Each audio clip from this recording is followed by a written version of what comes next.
Michael Siddall. Welcome to the Herban Farmacy Podcast. Thank you, Stacey. Thank you so much for having me. So glad to have you here.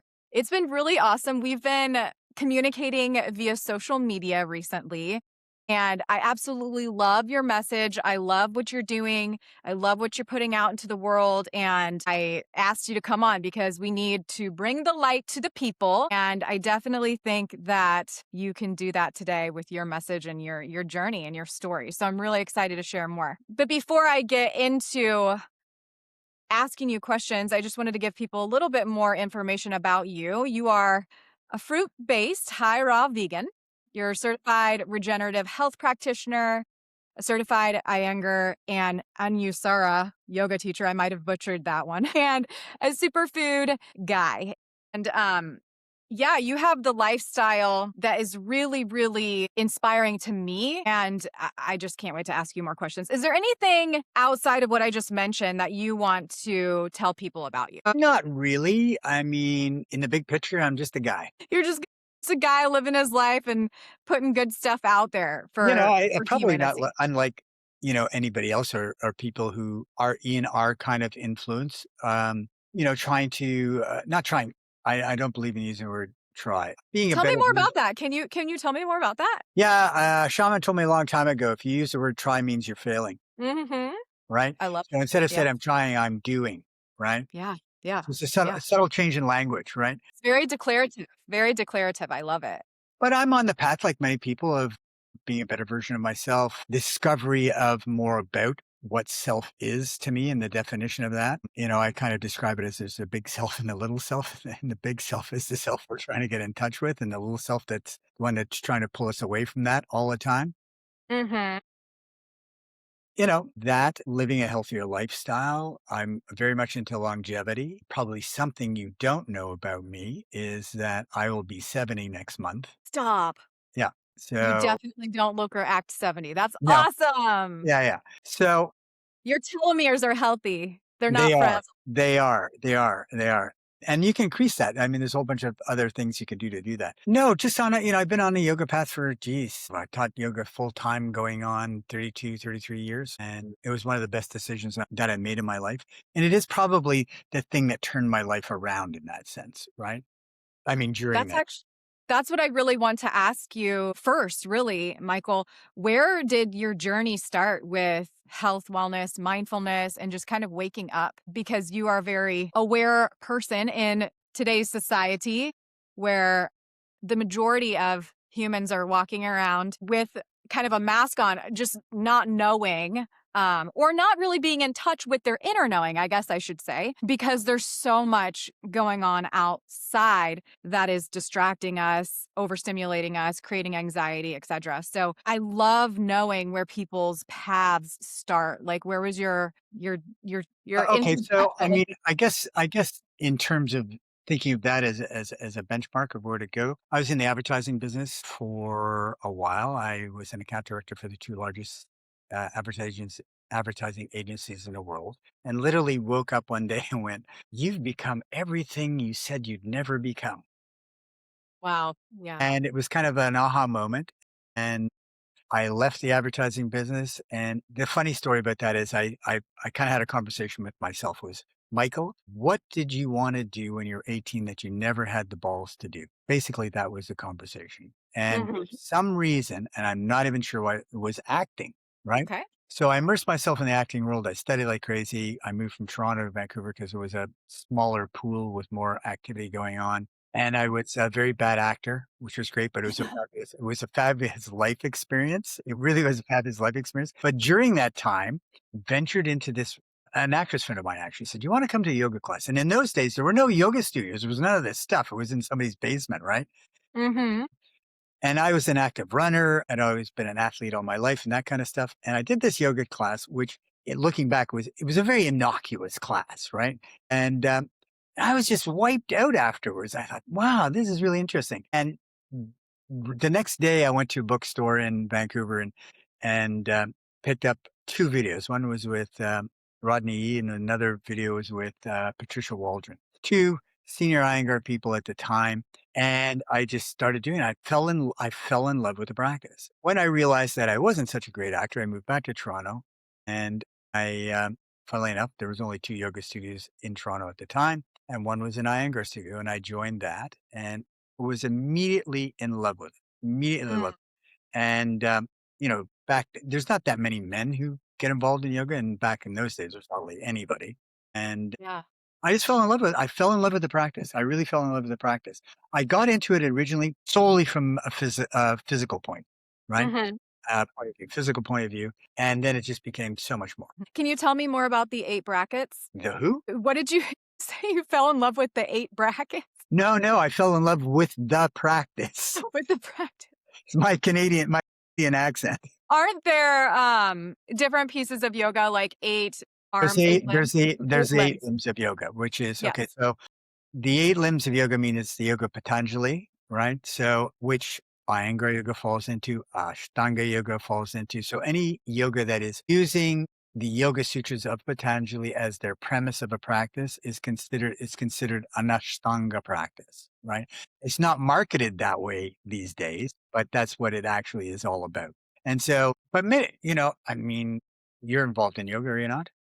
Yeah, I am. Yeah, it's not my main thing. My main thing is Pilates, and then Right. I like So I would venture to guess you've never been to a yoga class when anybody mentioned the yamas, niyamas, asana, pranayama, uh, and all the others, right? I venture to guess very few people have actually sparked that because that's right, where yeah. modern yoga has gone. It's rare, yeah. Mhm. Yeah. So part of it is there was some of that in the Iyengar world, but it was a self journey for me to discover. Mhm.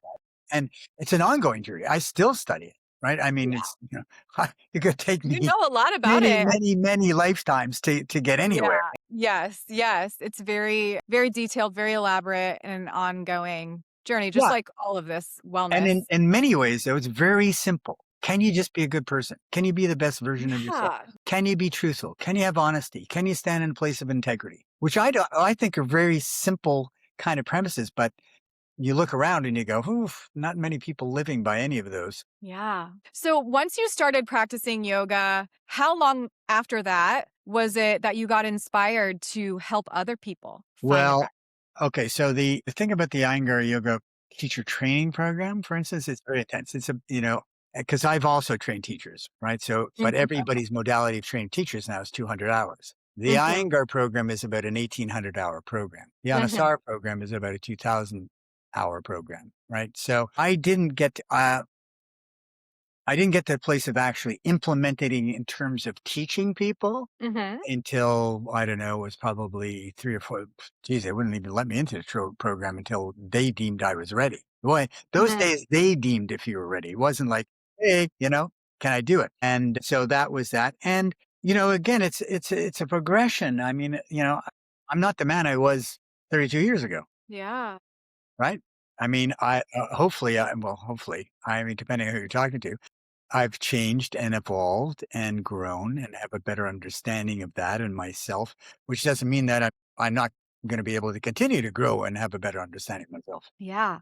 So that was your gateway. Yoga was your Yeah. gateway Yeah. into more mindfulness and your awakening with life. When did your dietary changes come about? It was a natural progression. It became a Okay. natural progression of it just like I haven't had red meat. I haven't eaten red meat in 33 years, maybe. Right. It was a progression that seemed to fit. Now, part of it fell into the yoga lifestyle. Mhm. I mean, so Ahimsa, which is one of the first yamas, means nonviolence, right? So, they don't want around, killing animals and eating them. It didn't seem to be an appropriate thing to do. Mhm. Mhm. And so that's where that journey started for sure. And And I was a vegetarian for many, many, many, many, yes, many years. I wanna know that journey, I wanna know that progression because I think that everybody has such a different path and you gotta follow that impetus, you gotta follow Yeah. that I think okay, so for me, I became a vegetarian for the longest time because the thing that I had the hardest time giving up was cheese, dairy, not same. milk, but cheese, right? That way, and Yeah, yeah. I think probably the number one for most people. That was the hardest thing for me. Casomorphines, those concentrated casomorphines. Yeah. Well, I mean, cheese sense to say hits the same receptors in your brain that heroin does, Yeah. right? That was that journey in terms of that. And I fell off the wagon a couple of times, which I think happens to all sorts of people. In fact, I remember I had been in India for about 5.5 months, and I came back and I was married at the time, and we went to an area of Toronto where, people were having brunch or whatever, and all I could smell was this wafting thing of bacon, right? Mhm.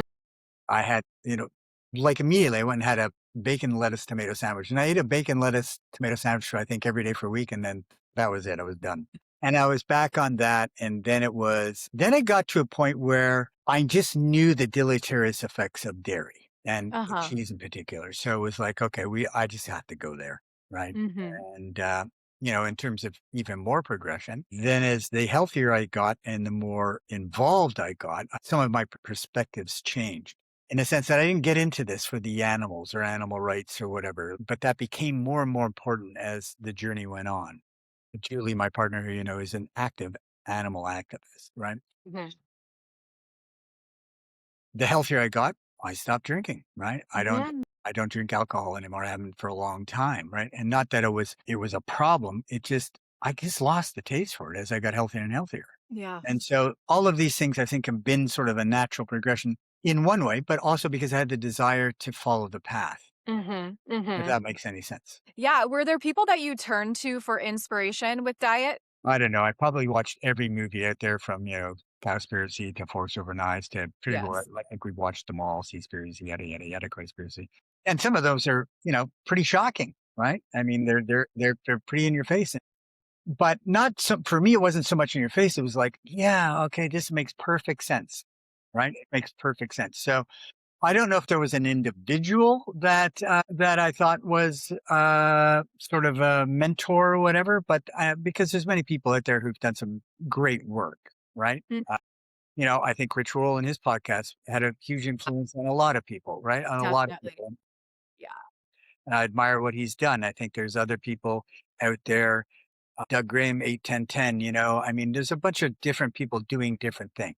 Yeah. And I think they've all been very good. Now, of course, you have access to so much more of that information with YouTube and all the rest now, right? Yeah. So, John Kohler, who, was Right. one of the original guys. Yeah, he was one of the first ones that I started following. So Yeah, one many. of the original guys. And I love him. He's just a terrific guy. He's straightforward. He doesn't put on this persona. And, it's interesting. He's recently gone back to eating some cooked food, which Yep. I kind of go, what I like about that is the non-dogma that he's doing, right? Yeah.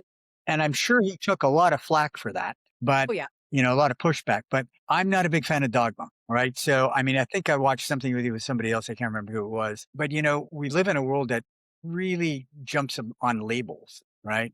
I'm this or I'm that and that, whatever.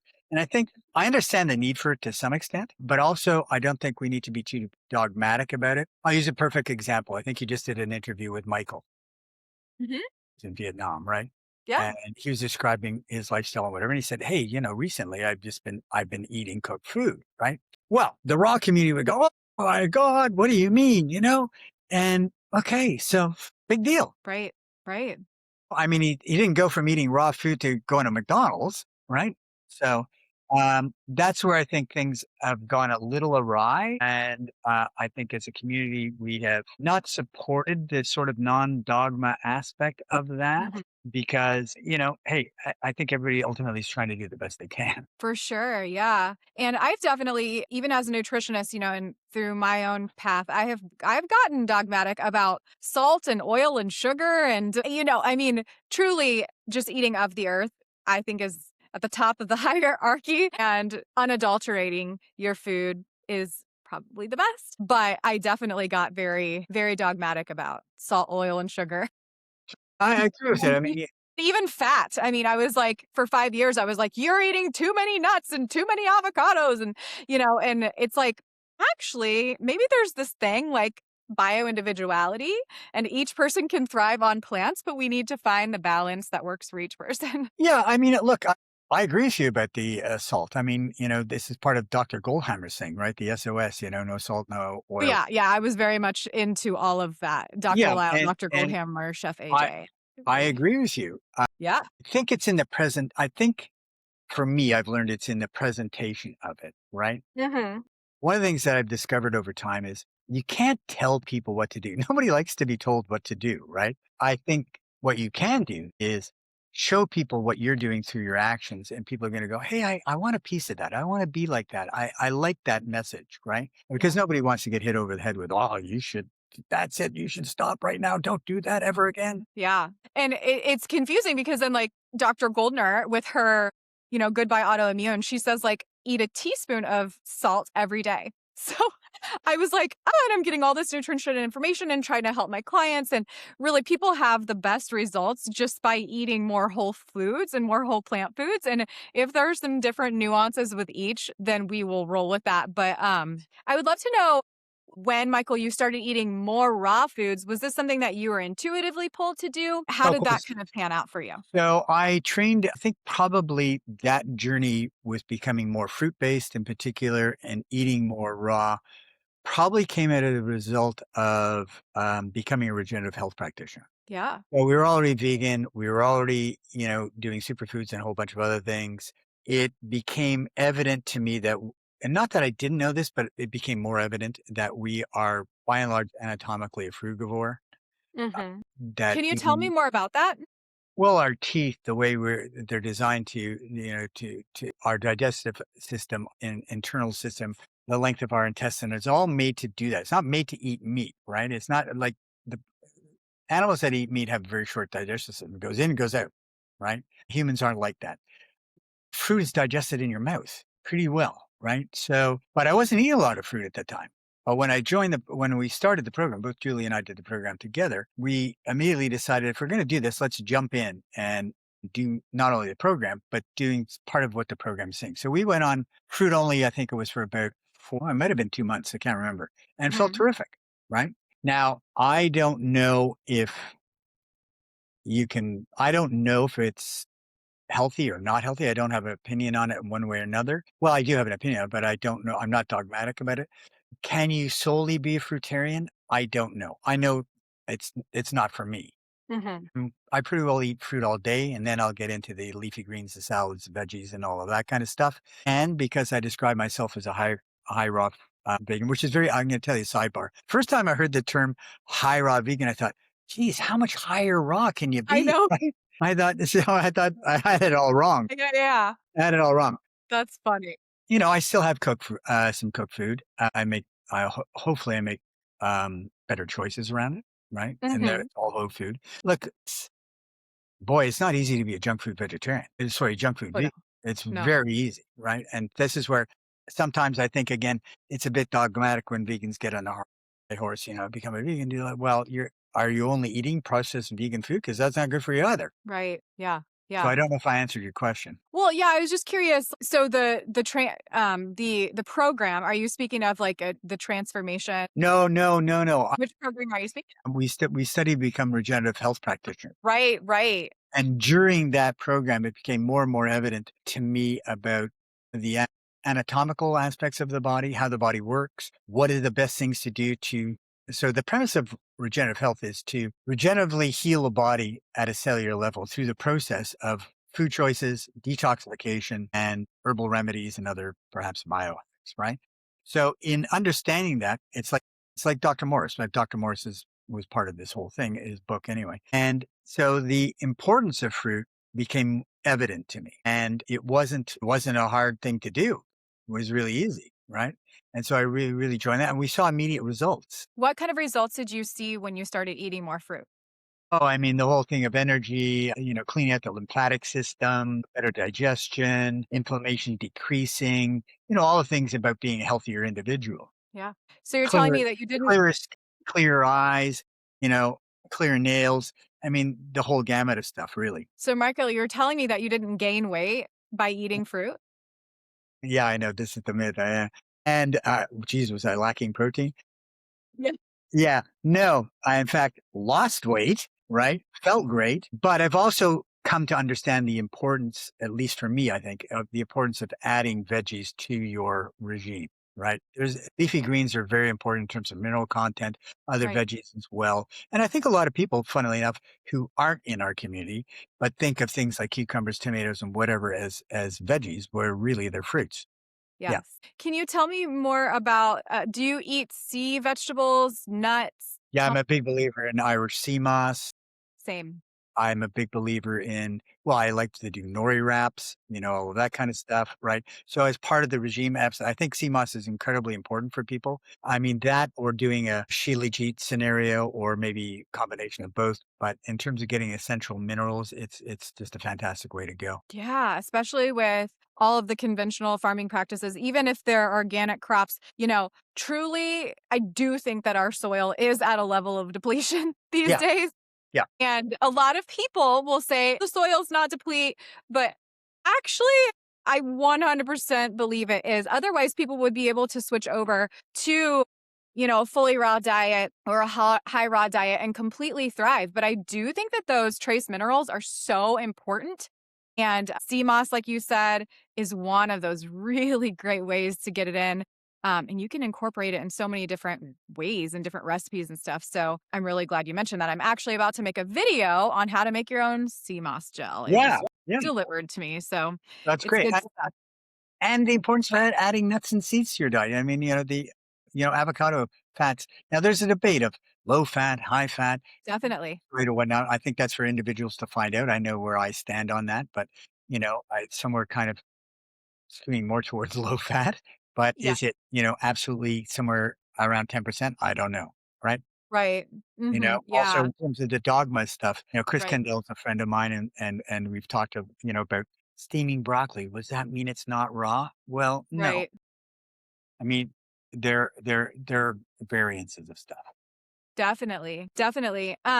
And then lastly, what about herbs with the diet? Like, do you consume herbs on a daily basis, or do you have any particular herbs that are your favorite, or is it not anything that you're super interested or feel No, I aligned with? mean, there's things that I will use. I use herbs primarily. Are you talking about herbs or herbal remedy? Just herbs in well, both, either. Yeah, in terms of adding herbs to my food in terms of taste and benefit, absolutely. In terms of herbal remedies, I will use them primarily when you're in a detox scenario, right? Or Hmm. trying to heal something or, get better, move something in your improve your system in some way, right? So, in other words, let's say it's Christmas time, for instance. Okay, and Hmm. so high raw vegan, maybe you're eating a few more desserts that are raw, this, that, whatever. Do I want to cleanse out? Then I'll start eating more fruit, more than usual, for instance, or in this case, started fasting.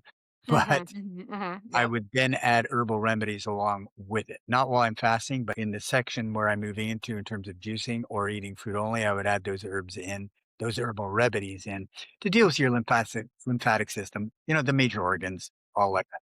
Just to kind of amplify and support the system Yeah. And throughout. in some sense, speed up the process, right? Yeah. Yeah. Okay, that's really interesting. And so speaking of detoxification, speeding up the cleansing, and you are very into fasting. You're juice fasting, you're currently water fasting, and this is something that you're practicing on a normal basis. So, when did you start leaning into the power of fasting? Did it start with fruit mono meals? Did it start with a juice fast that was, 50 days long? Like, what did it look like for you? Well, I would say the whole fruit thing and using fruit as a detoxification process started during the program that we were doing. Both you and I, as I said, went on to fruit for just about 40 days, maybe a little longer.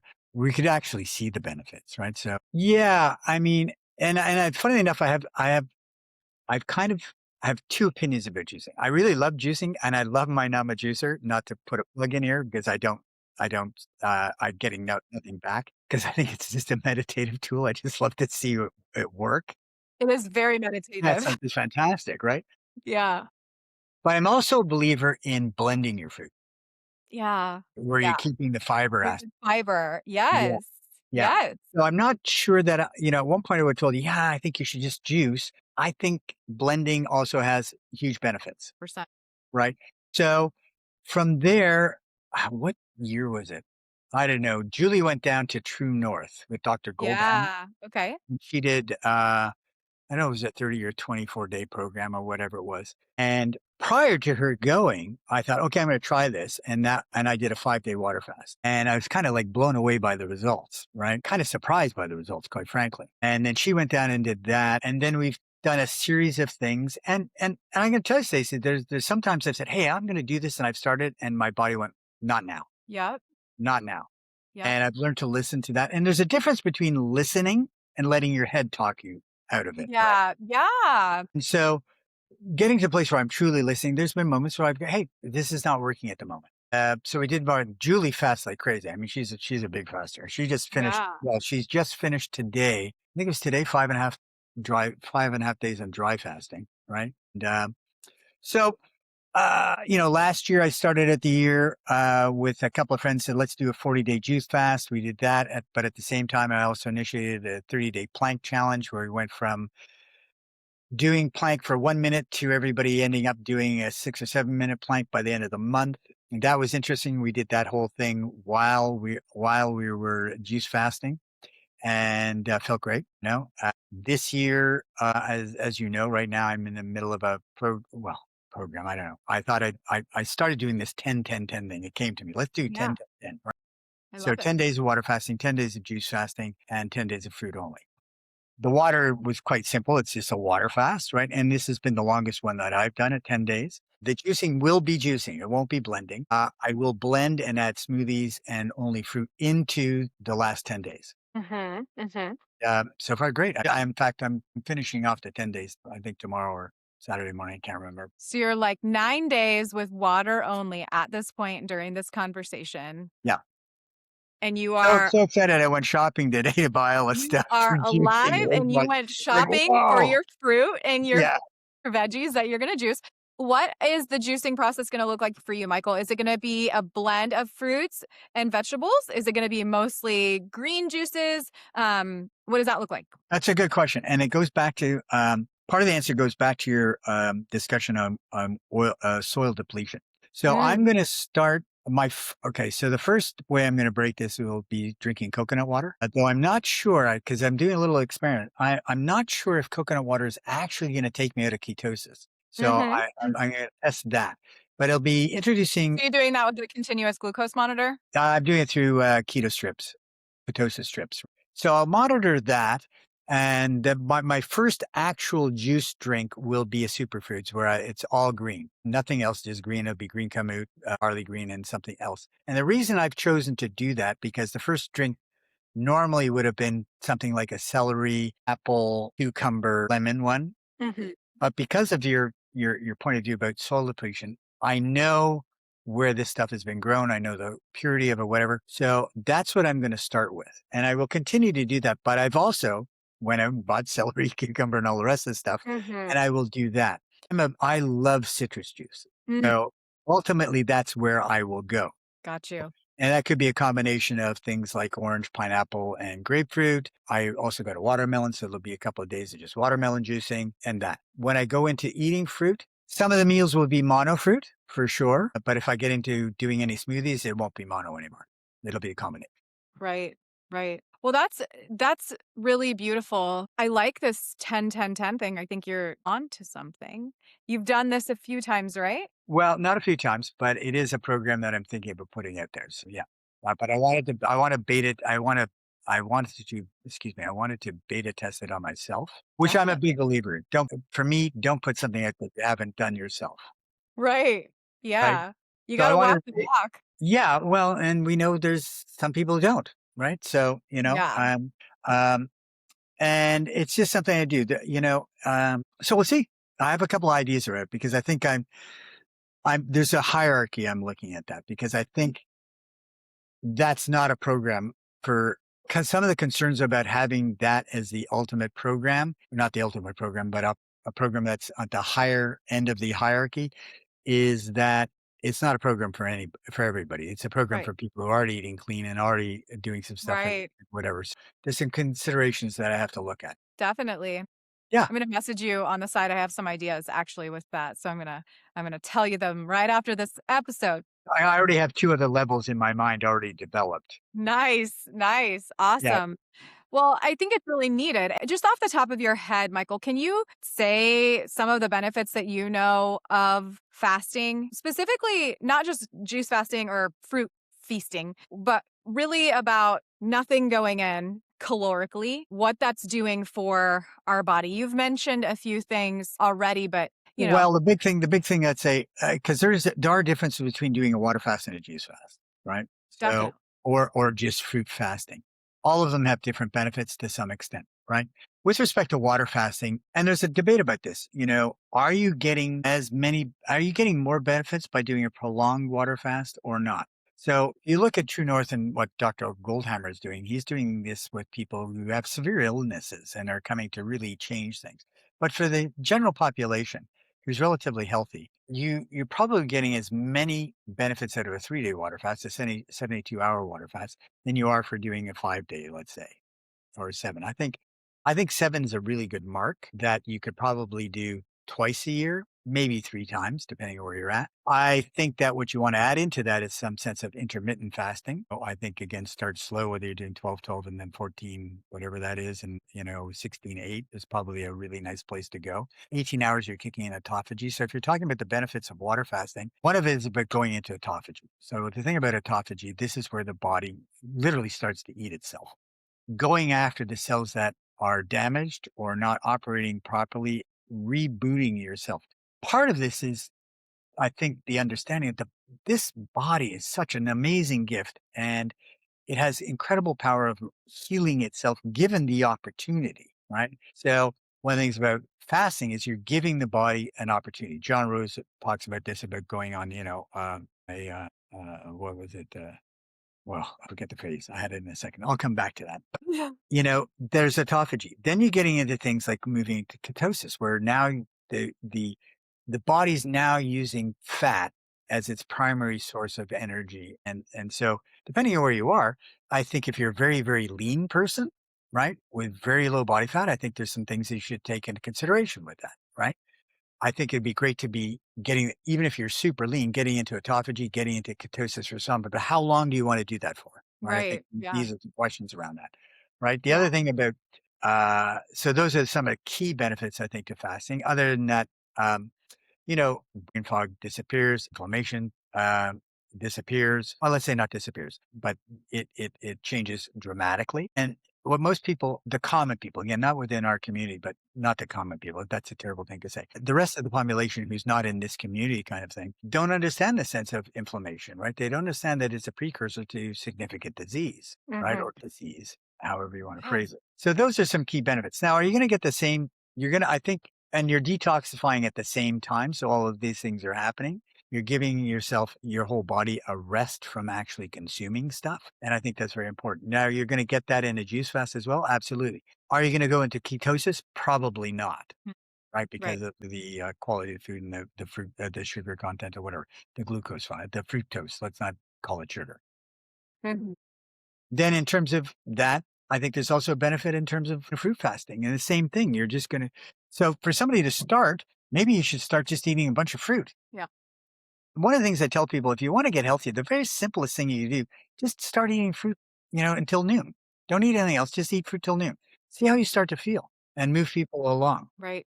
Yeah. Hopefully that gave you an answer to some of that Yeah. stuff. No, they're all different, but that water only fasting, it really does get into, like you said, into that ketosis and the autophagy. And it's like cleaning out those damaged white blood cells and you've mentioned it lengthens those telomeres, makes us literally add years to our life, makes us appear better, makes us look Yeah, no, better. absolutely. And you can, by the way, you can also increase your telomeres through heart brain coherence as well. Aha. Yeah, I wanted to talk to you about that here. I wanted to learn a little bit more about that because Dr. Steph Peacock, who I am doing the Vital Reset retreat with, Yeah. um, that's her like topic for the year of 2026. She's really into the heart brain coherence. And so I wanted to learn a little bit more about that from you. But lastly, I just wanted to mention one last thing when you were saying like, when you get into that ketosis, you're starting to, even a lean person, they might have visceral fat. So they might be Yes. like a Yes. skinny fat person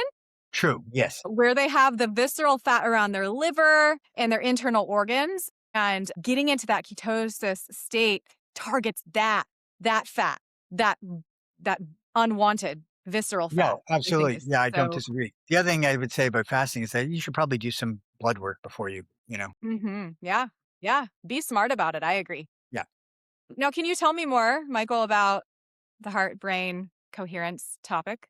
You're into this, so I want to Yeah, I know. am. I am. I think it's a very powerful practice, a very simple practice. It's not complicated. And I think that we're a being that has moved from where our true source of understanding about not only ourselves about ourselves, but about communicating with others is not here, but it's here. It's through your heart. Your intuition, everything else is not up in your head, right? Um, and if anything, I think we overthink life in general. So it's a very simple practice and it has profound effects. It can really change.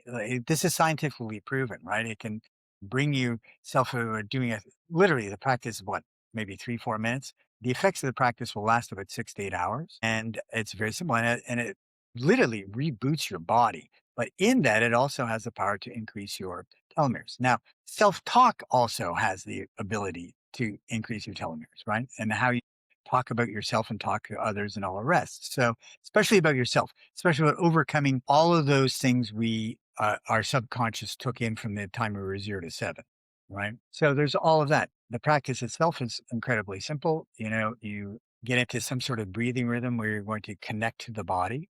I like to have a physical hand on my heart area because it just sort of directs that a little more. You start breathing deeply in that. You could do that to 3 or 4 minutes, whatever, or less once you feel connected. And then you think of sort of this, there's four of them: appreciation, compassion, and care. These are the ones, enough. And all of those, ultimately, the umbrella term of that is love. But love doesn't seem to work using that as a primary focus, doesn't seem to work as well from the research that I've studied or read about. So you get in there. And so the first way I go is I start to breathe, slow down there, feel like I'm in a heart, and then I start going into appreciation. What are the things that I appreciate? And it could be, my home, my dogs, my wife, my partner, that I am who I am, that, what life is and whatever. And it starts to take this feeling over, right? And you do that for like maybe 2, 3 minutes, a little more if you'd like. And, they sort of say, thank you, thank you, thank you. And then you move on. And I'm a big believer in doing it several times a day. And especially when something comes up that takes you out of, puts you into fight or flight or takes you into a place where you're irritated or what. Definitely. My gosh, I love that so much. It's such a simple practice. And I've also seen you tapping. Is that one of the ways that you regulate your nervous system? And Yeah, I why think do you that like one of the tapping? things that okay, so the affirmations of the day that I did, and I put that all into a book, is we worked with a friend of ours who is a very wonderful person. She just died, unfortunately, and it was and tapping. So I only use a common tapping point when I do this because it's very simple. But there's a series of tapping points that you use, right? And you go through, and the reason I use that in those and combine with the affirmations is it tends to take what you're saying and feeling and making it more connected to the body itself, right? Definitely. So that's how I use it. Yeah. Yeah. Malcolm, your journey and your story is really inspiring and profound. You said you're almost 70. I'll be 70 in February. You'll be 70 in February. You are still active. Oh, yeah. You are still very, very clear minded, helping other people on their own path to better living, extending your hand to help and serve. And it is so beautiful. And I really am honored that I got to hold some space with you today and learn more about you and what you've been doing and how you've gotten to where you are. Is there anything else that you want to talk about or bring up or Well, I share? think what you just mentioned is interesting because what I think it does is it opens you up to experiencing other things in life and other people. If I didn't have this point of view for myself, I probably never would have met you, right? So there's all the silver linings in all of this and connecting to a larger community, hearing what other people have to say. It's a continual education, right? And I'm very, I, I'm always adamant when I do these things. I don't have all the answers. I'm not an expert, right? I mean, I have a point of view. It's my story. That's one of the things I think is important for people to realize. And I actually meditated on this for about 3 years. What comes out of my mouth is my story, right? It's Yes. based on my experiences. Does that make it true? For someone else, I don't know. I mean, some of the things that I believe in have been empirically proven. So yes, some of the things my parents taught me or my peer group, influenced me with, they're probably not true and probably not great for everybody, right? And so this is where you know I think the danger is when we take our story and we make it a belief, that's where dogma sets in. Because once it Mhm. becomes a belief, I want to prove it to you that I want to make you understand that I'm right and you should follow what I'm doing, right? Yeah. I'm a big believer in, I've said this in pretty well every podcast I've been on. One of my teachers said to me a long time ago, everything comes out of your mouth is a lie. And I looked at him, I said, oh, that can't possibly be true. And then I thought about it. And again, this is from a yoga uh, a context, but it is true because I could say to you, Stacey, I'm a great guy. Is that true or false? Well, from your point of view, you have no idea, right? You may have a feeling that I'm a good guy, but to prove to you that I'm a good guy, that's only going to happen through action over a continuous period of time, Mhm. right? Because we can say all sorts of stuff, but is it true, right? And this is where, again, it goes back to, you know, if I have any influence, any at all, it's only in terms of what I'm doing, not telling people what to do. Mm, so powerful. Wow. I love that. It's really good. And you and I both have vibrating plates, which I love to stand on. That helps shake a little sense into us. Yeah, and I admire people who've immersed themselves in the work. And I'll use somebody that you know and I know of from a very good friend of mine, Bradley. Mhm, yeah. So Bradley, I admire the work Bradley's done with respect to meditation. Right? It's not that he's done one meditation course or a weekend of meditation. This man has immersed himself, for years and years and years in terms of the study. There's somebody who has a voice. I think that's very important. And I think that's very important in terms of sourcing of people that you want to learn from, right? Because, Definitely. I saw it so much in the yoga world. Like, think about it. And I did this, and I actually turned around the community at one point and said, we should stop doing these programs because we're watering everything down, right? But it became an economic thing. Yeah. And, I admire people who've done the work and uh, aren't kind of, doing it because there's some sort of economic reason behind it. Yeah, service is at the heart of what makes the biggest difference, I believe. Yeah. Yeah. Yeah. And if we can all lean a little bit more into that, I think it would be really, really amazing. And, we all have to make money. We all have to make ends meet, Yep. stuff like that. Absolutely. But there is a ripple effect that happens when you just put your hand out and you help others. And Michael, you're doing that. That's why I wanted to have you on this podcast. That's why I wanted to talk to you and learn your story because you're serving on a daily basis. And it's important to me, you kind of mentioned this, like to surround yourself with people who are walking the walk, not just talking the talk and spitting out what they've learned, but actually living out and sharing their experience to help inspire humanity. Yeah, And thank you very much. Thank you very much. I very much appreciate that, and I think it goes back to if you boil it down to one word, what do you think everybody on the planet wants? love. Yes, good answer. That's the answer, right? We all want to be loved, right? We all want to be loved. Now, one of the hardest things is to learn to love yourself, and until you learn to love yourself, it's very difficult to truly love anybody else. And that's doesn't happen like this. It's work. I always laugh. I always get a chuckle a little bit when people, transforming. It's fantastic. Woohoo. Well, transformation is not fun. No, it's actually really painful. It's not fun, right? I mean, there's so many parts of it that are like, "Oh my god, really?" Yeah.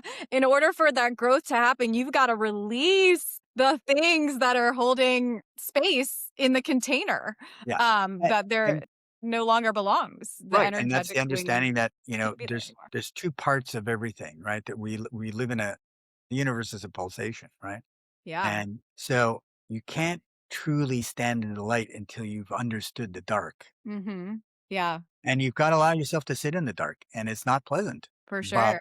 it's what you gotta work through, and I think we all have to work through it and continue to work through it. You know, I had this discussion with Blake, which is like, he was saying, "Well, I got angry at this thing," and I go, "Yeah, so? To live your life thinking you're never going to get angry or pissed off about something is like kind of impractical. Yeah. I think the question is, can you catch yourself? To me, the understanding or seeing this progression or ascension is how you deal with the difficulties that come up. Do you deal with them faster? Do you recognize the things in you that you have a problem with? Do you realize that? I used to say to the people I train in yoga, because they'd ask me what was yoga about, and I go, it's getting up every morning, looking in the mirror, can you see the good, the bad, and the ugly, and understand you're a combination of all those things. It's just part of the work. Yeah, yeah, and, even the dark part, I suppose, can be fun because, it moves you to the other side. Yeah, it's really about the relationship that you're willing to have with the pain and the darkness. Yeah.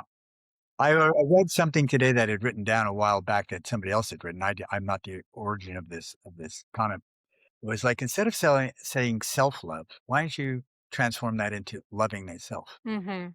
right? Yeah, And, I'm a big believer in that, until you can stand in a place of yourself, you will be limited in what you can give to somebody else. definitely. So powerful. It's a perfect place to close this conversation. Wow, so many nuggets. I can't wait to share this interview, Michael. I appreciate you so much. And I look forward to getting to meet you more. Are you going to Texas Fruit I am Festival? gonna go to Texas. I'm gonna go to Texas, yeah, and I may also go up to the Michigan? other one in Michigan. Oh my Yeah, gosh, you gotta come to both. It would be yeah, so amazing. yeah. So, that's sort of the plan at the moment. So, Texas for sure, and Yeah, so, great. I'm looking forward to meeting you and, some other people as well.